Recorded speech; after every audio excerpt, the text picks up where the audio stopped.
واتقوا یوم لا تجزی، اور ڈرو خافو اس دن سے جس دن ایک جان دوسری جان سے اس میں کچھ بے پرواہ نہیں کر سکے گی۔ ادھر آپ دیکھیں حاشیہ نمبر 11، یوم اللہ تجزی نفس، یعنی کہتے ہیں یوم اللہ تجزی نفس ای مؤمنۃ عن نفس ای کافرۃ، ای کافرۃ، کیا مطلب؟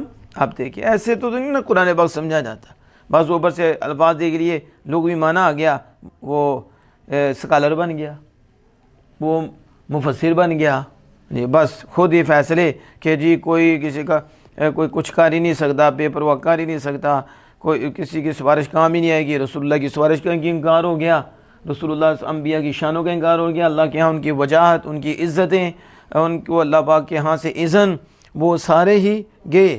پھر ان کے تابع اولیاء، شہداء، صلحاء، عرفاء، حفاظ، حجاج، یہ سارے گئے، فائدہ ہی کوئی نہیں دے سکتا کوئی کسی کو، نہ کوئی بے پرواہ کر سکتا ہے۔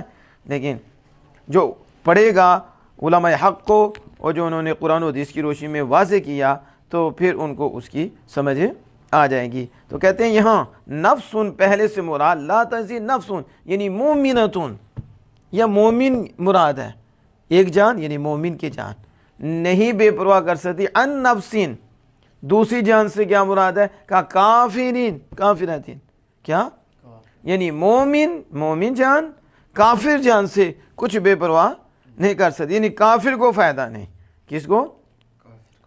کس کو؟ وَقَوْلُهُ لَا يُقْبَلُ مِنْهَا، اب اس سے کچھ قبول نہیں کیا جائے گا بدلہ، تو وہ کون ہے جس سے کچھ قبول نہیں کیا جائے گا؟ تو کہتے ہیں اَيِّن نَفْسُ الْكَافِرَةُ، یعنی لا يُقْبَلُ مِنْهَا، لا یہ اس سے، منہا کس سے؟ یعنی نفس کافرہ سے، نفس کافرہ سے کوئی بدلہ قبول نہیں ہوگا۔ اور کہتے ہیں اسی طرح بقیت الضمائر، اسی طرح بقیت الضمائر ہیں، یعنی باقی ضمائر بھی اسی طرح، کس طرح؟ وَلَا تَنْفُعُ الشَّفَاعَةُ، تو سفارش کافر کو فائدہ نہیں دے گی، کافر جان کو، اور انبیاء کے غلام، آمینہ کے لال کے غلاموں کو نبیوں کی سفارش فائدہ دے گی، اور غلام مصطفیٰ کو فائدہ دے گی، اور کچھ غلام مصطفیٰ ہیں جن کی سفارش بھی فائدہ دے گی انشاءاللہ تعالی۔ وَلَا هُمْ يُنصَرُونَ، اور اللہ کے عذاب سے کوئی نہیں انہیں روک سکتا، کیونکہ وہ کافر ہیں، انہوں نے اللہ کے عذاب میں ہمیشہ رہنا ہے۔ لیکن مومن کے لیے تو سفارش ہے، مومن کے لیے سفارش ہے۔